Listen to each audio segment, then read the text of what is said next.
네, 이렇게 사람 간 감염이 사실상 확인된 상태에서 중국인들의 국내외 대거 이동이 예상되는 설 연휴가 또 코앞입니다.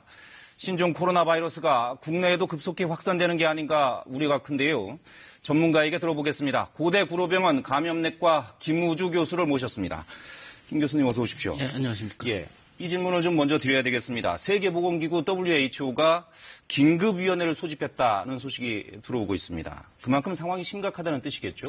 맞습니다. 이제 불과 보름 전만 해도 40여 명의 환자가 있지만은 사람 간 전파가 없었다. 네. 의료진 감염도 없었다. 사망자도 없었다고 했는데 지금 219명의 4명의 사망자가 있고 사람 간 전파를 중국 보건당국이 인정을 했고 예. 의료진 감염도 15명이 확진이 됐습니다. 예. 이건 분명히 좀 더 심각한 상황으로 전개된 것 같고 따라서 내일 수요일에 세계보건기구가 긴급위원회를 열어서 현재 우한발 신종 코로나 바이러스 폐렴을 국제적인 공중보건 위기 상황인지 결정할 것 같습니다. 국제위기 상황인지를 결정한다. 예. 과거 우리가 2003년 사스, 신종플루, 메르스 때 세계보건기구가 신종감염병 유행을 이제 국제적인 공중보건 위기 상황인지를 네. 항상 판단해서 공표한 바가 있습니다. 네, 그거는 내일 주요 뉴스가 될 수 있겠네요. 결과가 나오면. 네. 자, 사람 간의 감염이 사실상 확인됐습니다. 우리도 첫 확진자가 있는 상황인데 우한에서 비행기를 같이 타고 들어온 그 동승자들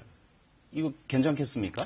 지금 현재로는 그 동승자들 중에서 이제 밀접하게 한 2, 3m 내에 있던 분들이 가장 이제 감염 위험이 높기 때문에 네. 보건당국도 지금 밀접하게 추적하고 있고 나머지 동승객들은 능동감시라고 그래서 예. 일상생활을 하지만은 보건소에서 첫째 날, 둘째 날, 7일째에 전화해서 이 폐렴의 증상인 발열과 호흡기 증상이 있는지를 확인해서 네. 있다 그러면 빨리 격리와 확진 검사를 할 것으로 예상되고 있습니다. 추적 관리를 하고 있겠죠? 예, 지금도. 추적 관리하고 있습니다. 예.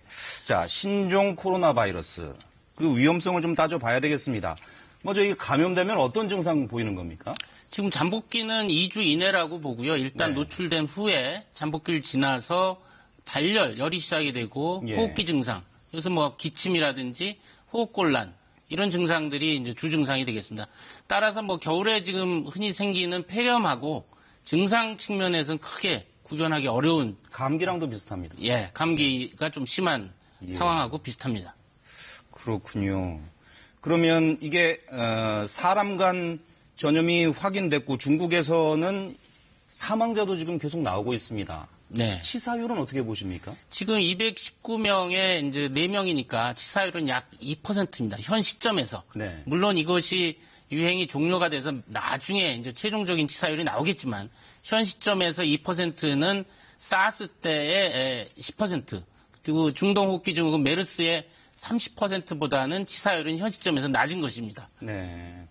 지금 현 시점에서는 치사율은 낮지만 역시 걱정은 그 전파력에 있는 거겠군요. 예, 전파력은 아직 규명되지는 않았지만 예. 이 지금 우한발 신종 코로나 바이러스가 2003년 사스 코로나 바이러스하고 굉장히 유사하다고 봅니다. 유전자 염기서열이 77%가 동일하기 때문에 예. 기침이나 재채기와 같은 호흡기 비말 전파 또는 손을 통한 접촉 전파로 전파될 걸로 지금 생각이 되고 있고 예.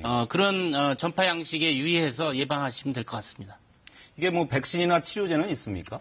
현재 백신 치료제는 없습니다. 지금 방금 신종 감염병 코로나 바이러스가 발견이 됐기 때문에 예. 백신 치료제는 없는 상황입니다. 그러겠죠. 예. 자, 사스 때는 사양 고양이였고 메르스 때는 낙타가 감염원이었습니다. 이번에는 역시 아직까지는 감염 원인이 밝혀지지 않은 거죠? 밝혀지지는 않았지만 처음 환자 발생이 우한시의 수산물 시장에서 나왔죠. 나왔고 수산물 시장에는 야생동물도 같이 팔고 있기 때문에 우리가 사스 때 사양고양이라든지 메르스는 낙타라든지 이런 야생동물이 매개했기 때문에 이번에도 이 화난 수산물 시장에 있던 야생동물 중에서 이것이 바이러스가 인체 감염으로 전파된 것으로 추정하고 있습니다. 네. 그렇게 인체 감염이 이루어지고 있고 사람 간에도 감염이 된다고 하면 더 걱정인 것이 이제 중국 춘절이 곧 눈앞입니다. 중국인들이 대거 또 해외 관광에도 나설 수 있고 중국 국내적으로도 굉장히 이동이 많기 때문에 확산 우려가 있을 뿐 아니라 해외로도 국경을 넘어서 확산될 우려가 커지고 있습니다. 우리 방역 당국도 좀 방역을 강화해야 될 상황이 맞습니다. 아닙니까? 지금 이번 주말에 춘제, 우리나라는 설날 연휴에 중국은 뭐 수억 명이 각지로 여행하고 국내 한국으로도 여행객이 오지 않습니까? 네. 지금 현재로는 우한시에 집중돼 있고 산발적으로 베이징, 상하이, 뭐 광둥성이 발생하고 있지만 춘제 때 수억 명이 이동하면서 중국 전국 또 우리나라 공항만으로도 들어올 우려가 있기 때문에 예, 예. 이 춘제 때 공항만 입국자 중에서 추가적인 확진 환자를 조기에 발견해서 네. 격리해서 2차 감염자가 없도록 하는 것이 굉장히 중요한 핵심이 네. 되겠습니다. 방역 당국도 분명히 비상이 걸렸을 겁니다. 아마 방역이 훨씬 더 강화될 겁니다.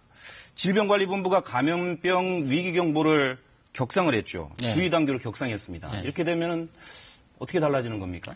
지금 우리나라의 이제 감염병 위기 단계는 관심, 주의, 경계, 심각 네 가지 단계가 있는데 지금 네. 두 번째 주의 단계로 됐죠. 그래서 지금 일단은 뭐 공항에서 첫 환자를 잘 발견해서 격리해서 지금 국내에는 아직 안전하지만 추가적으로 중국에서 입국자 중에서 발생할 수가 있고 더 이제 우리가 주의해야 될 부분은 공항만을 통과할 때 증상이 없이 그러니까 잠복기 동안은 증상이 없거든요. 네. 그냥 무사 통과돼서 국내에서 여행을 하든지 사업을 하는 중에 증상이 시작됐을 때 이분을 빨리 발견해서 격리하는 것이 굉장히 중요한데 이런 부분들은 아마 그 중국에서 유입해서 들어와서 호흡기 증상과 열이 있는 분은 스스로 보건소에 연락을 해서 병원을 그냥 가지 말고 예. 자체적으로 연락을 해서 조치를 받는 것이 중요하고 또 의료기관에서는 중국을 다녀온 지 2주 이내에 열과 호흡기 증상 있는 환자들을 빨리 신고해서 이 격리 조치가 되고 이제 추가적인 접촉자 감염이 없도록 하는 것이 굉장히 중요하겠습니다. 네, 병원들도 그런 점을 준비를 하고 계시겠군요. 자, 마지막으로 한 가지만 더 여쭤보겠습니다.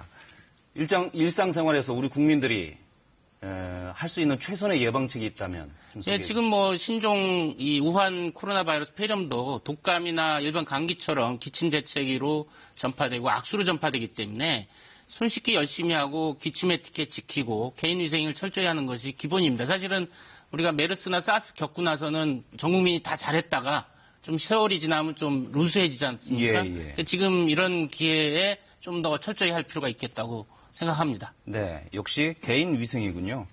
알겠습니다. 중국을 다녀와서 일단 발열 증상이 있거나 기침이 나오거나 하면 반드시 보건소나 병원을 찾아가서 이렇게 좀 진료를 받아봐야 되겠습니다. 그러니까 그냥 스스로 병원 가시기보다는 자택에서 보건소에 전화하든지 질병관리본부에 1339 전화해서 네. 안내를 받는 것이 안전할 것 같습니다. 네, 알겠습니다. 네, 오늘 말씀 잘 들었습니다. 네. 예, 고맙습니다.